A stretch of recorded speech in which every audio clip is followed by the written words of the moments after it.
Agora que o nosso factory para o user já está definido, nós podemos criar um seeder para o user. Não se preocupe que não é tão complicado, a gente não precisa definir um abstrato ou coisa do tipo, é claro que você poderia se você quisesse, né? O que a gente vai fazer é o seguinte, dentro de database, a gente simplesmente vai criar um diretório chamado seeders. Dentro do diretório seeders, nós vamos criar uma classe chamada user seeder ou user seeders, tanto faz. E o user seeder extends o seeder do Laravel, do Illuminate Database Seeder, ok? Então, vejam que, estendendo essa classe, automaticamente ele me pede para implementar um método chamado run, e nós vamos fazer isso, public function run. Aqui dentro, o que a gente vai fazer? Chamar o nosso factory, qual que era o nome do nosso model? Config domains users user. E em vez de make, nós vamos chamar o método create. Só que isso, obviamente, só criaria um usuário com os dados de teste que o nosso user factory definiu.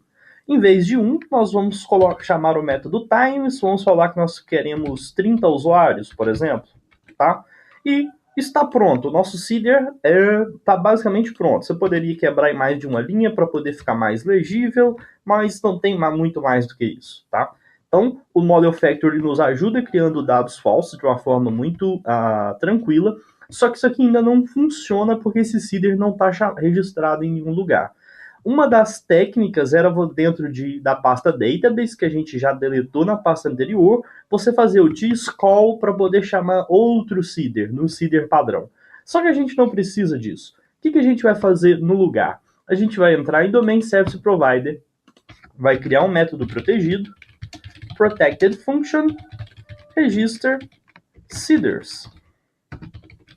E mais simples do que você imagina é o seguinte, como a gente já usa o Res Migrations, quando a gente está usando o pacote de migrações, vejam que ele tem um método além do migrations chamado seeders, onde a gente simplesmente vai passar o nome do nosso seeder, ok? Então, o que a gente faz? Vou voltar aqui no Domain Service Provider.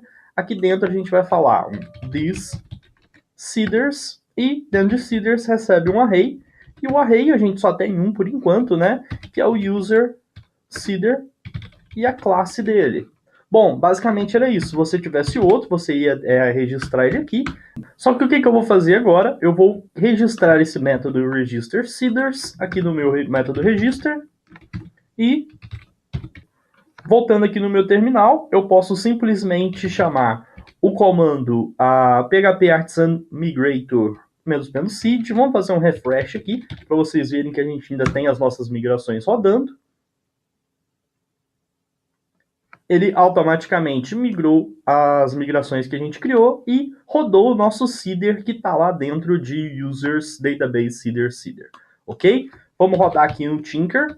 Então, vamos lá. Model user all. Vejam que todos os nossos dados de testes foram criados, ok?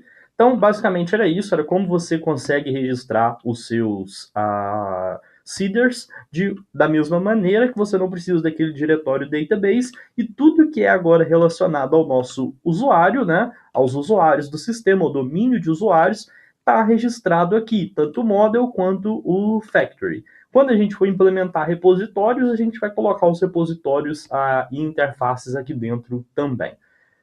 Nos vemos na próxima.